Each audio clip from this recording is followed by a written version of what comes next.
Hey everyone, it's me Hamzain. You are watching HD Reacts. Welcome back to the channel. बड़ीज़ कैसे हैं आप सब? ठीक ठाक हैं? तो आज हम पू इन कोरिया यानी पूनम जो हैं उनके चैनल पे से एक वीडियो लेकर आए हैं जिसका टाइटल है my life story India, Italy and Korea. तो ये देखना हमारे लिए बड़ा इंटरेस्टिंग होगा क्योंकि हम इनकी बहुत सारी वीडियोस फॉलो करते हैं और ये एक डाइवर्स कल्चर से, डाइवर्स फैमिली से इनका ताल्लुक़ है, तो देखना तो पड़ेगा। आइए स्टार्ट करते हैं। 3, 2, 1 and go. Hello everyone, namaste and welcome back to my channel. So I just took a shower and my hair is still a little wet. Bottles. It's okay, don't mind it. और मुझे पता है कि आप सब लोग क्या सोच रहे होंगे। आप सोच रहे होंगे दीदी वो जो आपके कानों में लटक रही है वो सोजू की बोतल्स हैं क्या? तो yes, you are right. These are soju bottles and I cannot stop staring at them. Focus Poonam, focus. तो जो आज का वीडियो वो काफ़ी रिक्वेस्टेड वीडियो है क्योंकि बहुत सारे लोगों ने मुझे पूछा कि दीदी आप प्लीज़ अपनी लाइफ के बारे में बताइए, हमें आपकी लाइफ के बारे में जानना है। सो पर्सनली मुझे नहीं लगता कि मेरी लाइफ इंटरेस्टिंग है। ये मोंग क्या कर रहे हैं वहाँ पे? लेकिन क्योंकि जनता ने रिक्वेस्ट करा, अरे आप आम इंसान कहाँ हैं? तो इसीलिए मैं आज ये स्टोरी टाइम बना रही हूँ। तो शायद ये वीडियो थोड़ा लंबा होने वाला है, तो प्लीज़ आप आराम से बैठ जाइए, कॉफ़ी चाय स्नैक वगैरह वगैरह जो भी तैयार कर लीजिए और ये वीडियो इंजॉय करिए। सो प्लीज़ आप माइंड मत करना कि मैं बातें करते करते मेरा मेकअप भी कर रही हूँ क्योंकि मेरे पास 1 घंटा है जॉब जाने से पहले, तो I am trying to do everything together and as fast as possible.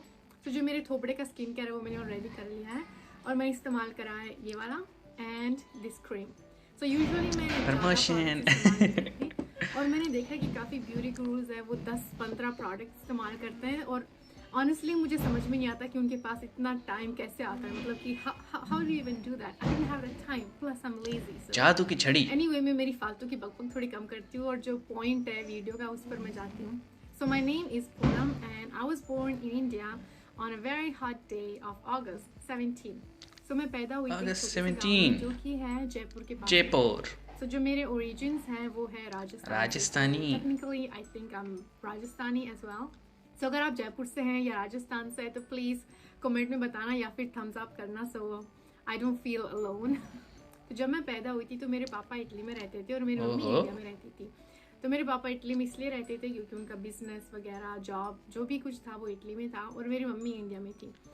और बैक इन द टाइम बहुत ही ब्याह के फिर इटली दी फ्लाइट पड़ी सी हैं में जा सके, तो उसकी वजह से तब मेरे मम्मी पापा की शादी हुई थी तो मेरी मम्मी को इंडिया में रहना पड़ा था क्योंकि उनके डॉक्यूमेंट्स वगैरह रेडी नहीं हुए थे और उस टाइम बहुत ही टाइम लगता था डॉक्यूमेंट्स बनाना, वीज़ा बनाना दूसरे कंट्री में। अभी भी लगता है। तो उसकी वजह से मेरी मम्मी मैरिज के बाद में इटली नहीं जा पाई थी और क्योंकि मेरे पापा का एक स्टेबल जॉब था, एक फुल टाइम जॉब था, तो वो चले गए होंगे, छुट्टियाँ मिलती थी तभी वो मेरी मम्मी से इंडिया मिलने जाते थे। तो जब मैं कुछ महीनों की थी तो मेरे पापा इटली से इंडिया आए थे और मेरे पापा बहुत एक्साइटेड थे मुझसे मिलने के लिए क्योंकि मैं उनकी पहली संतान थी, तो वो बहुत ही हैप्पी और एक्साइटेड थे। तो जब वो इटली से इंडिया आए थे तो वो दो बड़े सूटकेस लेके आए थे और एक सूटकेस के अंदर थे सिर्फ ड्रेसेस, मतलब कि बेबी ड्रेसेस, अलग अलग स्टाइल की, अलग अलग कलर की, मतलब कि जो भी आप कलर इमेजिन कर सकते हैं प्यारी सी बेटी के लिए सूटकेस के अंदर। और जो दूसरा वाला सूटकेस था तो उसके अंदर सिर्फ थे जूते, अलग अलग स्टाइल के, सैंडल्स, स्नीकर्स। बाप की मोहब्बत ही ऐसी होती है। उसके अंदर थे। तो he was really happy to meet me and very excited. Anyways मैं मेरे पापा से हमेशा विंटर या फिर समर हॉलीडेज़ में मिलती थी क्योंकि उस टाइम ही मेरे पापा को छुट्टियां मिलती थी और वो इंडिया आ सकते थे। जब मैं 3 साल की थी तो मेरी मम्मी ने मुझे प्राइवेट स्कूल में एडमिट करा था, English private school. So that just blows my mind because कौन 3 साल के बच्चे को स्कूल भेजता है, मतलब दैट्स क्रेजी। अब ऐसे नॉर्मली 4.5 साल के बच्चे को भेजते हैं स्टडी करने के लिए। And I was quite a smart and active student, and I still have the mark sheet हाँ दिख रहा है। time, so I will show you somewhere here. Anyway, I can find it. तो फाइनली मेरी mummy का Italy जाने का visa लग चुका था। So when I was 6 years 6 साल की हो गई फिर लगा, मैं इटली परमानेंटली शिफ्ट हो गई थी। तो जब मैं इटली में थी तो मैंने मेरी जो पूरी फुल एजुकेशन है ना वो पूरी इटली में करी थी, मतलब कि elementary school, middle school, high school and university. तो जो मेरी पूरी एजुकेशन है वो बेसिकली इटली से है, तो उसकी वजह से जो मेरी हिंदी है ना, जो लिखना और पढ़ना वो बहुत ही कमज़ोर है। और मुझे एक्चुअली 30 से ज़्यादा गिनती नहीं आती हिंदी में। So I really have a hard time. कोई बात नहीं, हम सारी ज़िंदगी पाकिस्तान रहे हैं, मुझे उर्दू में गिनती नहीं आती। मेरी हिंदी मैं हमेशा भागता हूँ जनाब, सीखा है वो है मेरी मम्मी से, क्योंकि मेरी उर्दू वीक है। जब हम शिफ्ट हुए थे तो मेरी मम्मी इंडिया से हिंदी बुक्स मंगाती थी, तब मैं मेरी स्कूल ख़त्म करती थी, इटालियन स्कूल ख़त्म करती थी, घर पर आती थी तो मेरी मम्मी और फिर पढ़ती थी। तो जो भी मैंने मेरी कितना जुल्म है। मम्मी से सीखी है, क्योंकि जो मेरे पापा थे वो काफ़ी बिजी थे अपने जॉब में, तो उनके पास इतना टाइम नहीं था हमें हिंदी सिखाने का, पढ़ाने का। एनीवेज जब मैं इटली में गई थी तो मुझे ऑफ कोर्स इटालियन नहीं आती थी, लेकिन तब आप बच्चे होते हो ना, तब आप जवान होते हो, तो आपका ब्रेन काफ़ी सॉफ्ट होता है, तो आप आसानी से लैंग्वेज सीख सकते हो, आसानी से आप पढ़ाई कर सकते हो, इतना प्रेशर नहीं लगता ब्रेन को। लेकिन जो आप बुढ़े होते हो उतना मुश्किल होता है कुछ चीज़ याद, मुश्किल हो जाता है नई चीज़ें सीखना। सो थैंकफुली क्योंकि मैं जवान, जैसे मैं 2 साल से टर्किश सीख रहा हूँ, 6 मंथ से हिब्रू सीख रहा हूँ, पब्लिक स्कूल होती और है, 1 मंथ से अरेबिक सीख रहा हूँ फ्रेंच लैंग्वेज सिखाते हैं फ्री टाइम में अपने। अभी का पता नहीं है, और मुझे हिब्रू सबसे मुश्किल लग रही है, ऑल्दो कि मुझे अल्फ़ाबेट्स आते हैं, बट स्टिल बहुत मुश्किल है। एलिमेंट्री और मिडिल स्कूल करी थी। तो एनीवे क्योंकि इटली और फ्रांस काफ़ी पास में है, तो जो इटली में स्कूल में जो सेकंड लैंग्वेज होती है वो होती है French and then English, French. So उसकी वजह से मुझे अलग अलग लैंग्वेजेस आती हैं, जो कि है Italian, English, French and Hindi, Korean, and now Korean भी तो है। एनीवेज मैंने इटालियन काफ़ी जल्दी से सीख ली थी। और जो अच्छी बात मुझे लगती है इटालियन लोगों की वो ये है कि वो इंडियन लोगों से मिलते जुलते हैं, मतलब कि जो उनकी पर्सनालिटी होती है वो काफ़ी वार्म हार्ट, अपनापन उनमें बहुत होता है, वो काफ़ी लाउड और पार्टी टाइप के पीपल होते हैं, जैसे कि हम इंडियन लोग होते हैं ना, उस तरह।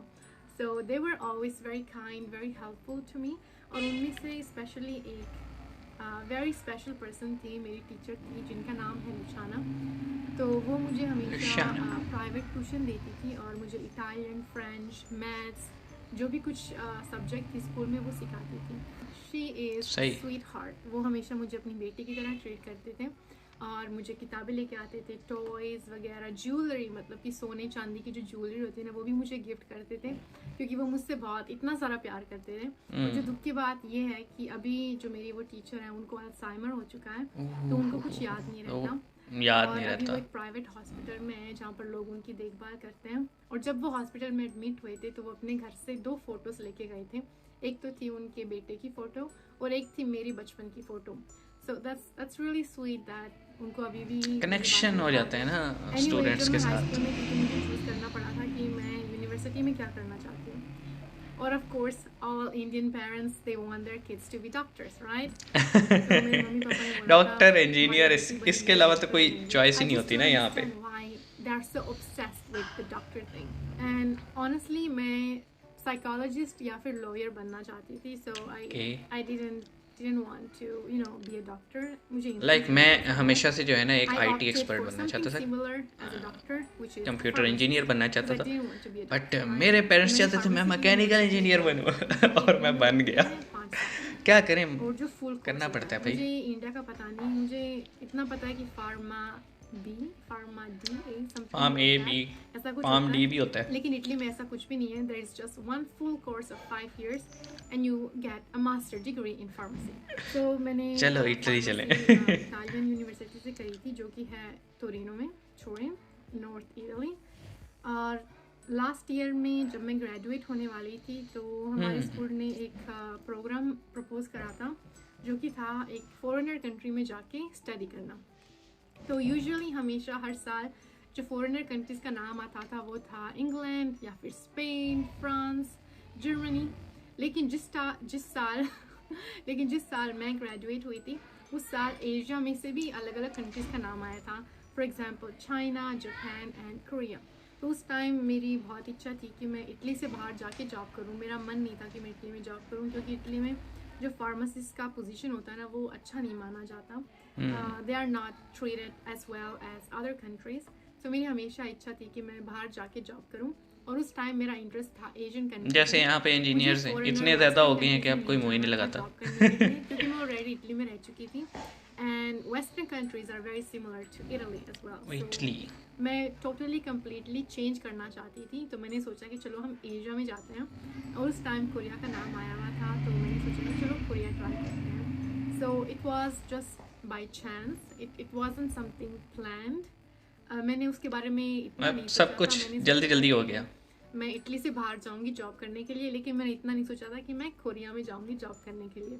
It's already 11:45 and I've been talking for like 1 hour. I don't know. I'm so bad. I didn't even do my makeup. तो जब मेरा नाम आया था कोरिया के बारे में, तब मैंने कोरिया के बारे में रिसर्च वगैरह करा था। और जो सबसे फनी और स्टूपिड बात ये है कि मुझे BTS के बारे में ऑलरेडी से पता था, लेकिन पता नहीं क्यों मैंने कनेक्शन नहीं करा था कि BTS is from Korea. Like K-pop is Korean pop. मैंने इतना दिमाग नहीं लगाया था।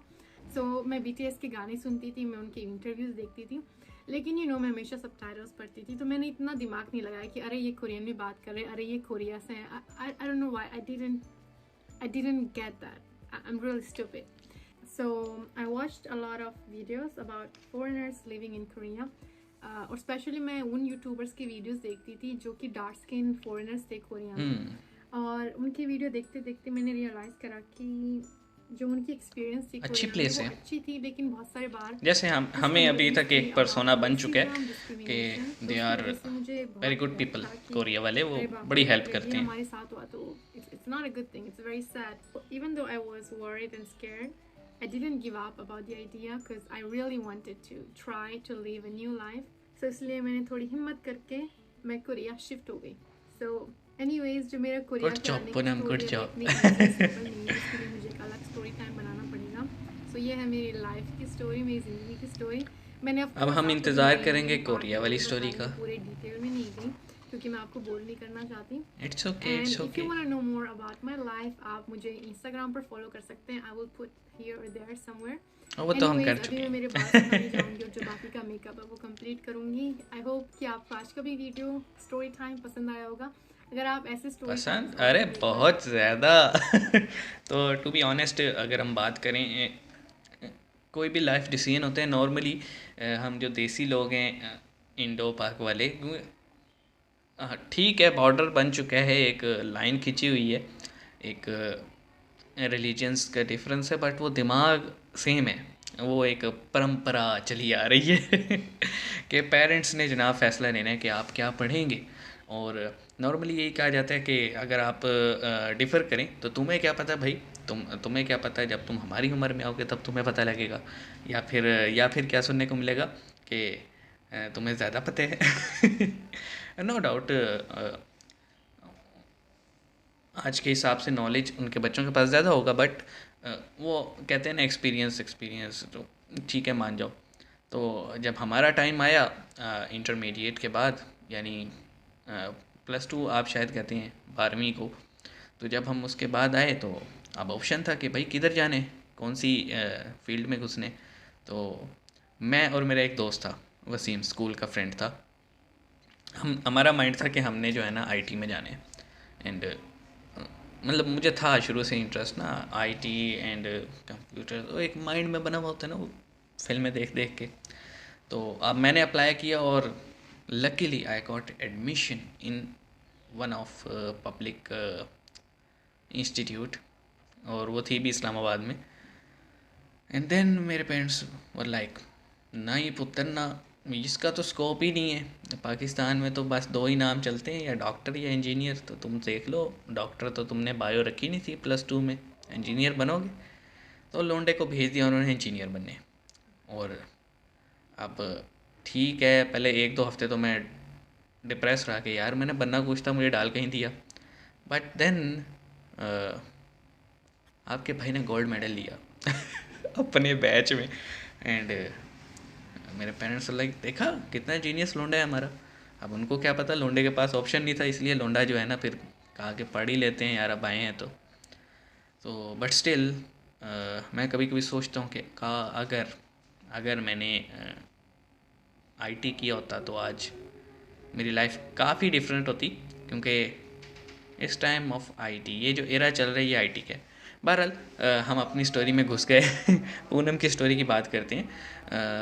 जैसे इनका भी सेम सिनेरियो था ना, ये साइकोलॉजिस्ट या फिर लॉयर बनना चाहती थी और बन ये गई फार्मा। तो फार्मा से होते होते भाई एक इंटरेस्टिंग एक चांस आया कि जनाब कोरिया जाके पढ़ सकते हैं। इन्होंने अवेल किया एंड इनकी लाइफ 360 या 180 का शिफ्ट ले गई। 360 लेंगे तो वापस घूम के इटली आ जाएंगे ना, 180 का शिफ्ट ले गई। और आई थिंक इन्होंने वो डिसीजन लिया और शायद पीछे मुड़ के आज तक कभी देखा नहीं, क्योंकि मेरे ख्याल में सॉरी, ये इनका बेस्ट डिसीजन था आज तक का। सो और इसीलिए मैं कहता हूँ कि जनाब इनका वहाँ पे होना हम लोगों के लिए फ़ायदेमंद है कि ऐसे एस्पिरेंट्स जो जानना चाहते हैं, जो वर्ल्ड देखना चाहते हैं, वो ये व्लॉग्स देख के एक उन्हें परसेप्शन मिल जाता है कि कम्युनिटी कैसी है। जैसे अगर मैं चाइना या जापान की बात करूँ, वो मुझे ऐसा लगता है वो बहुत ज़्यादा कंजर्वेटिव है। बट अगर मैं कोरिया की बात करूँ, और मैंने जो 2-4 इंटरव्यूज़ बाकी चैनल्स के भी देखे हैं, तो दे आर मोर वेलकमिंग। वो बड़ा ख्याल रखते हैं अगर कोई मेहमान उनके पास आ जाए। तो क्या कमेंट्स में आप कहेंगे? हम इंतज़ार करते हैं आपका। See you guys in the next video.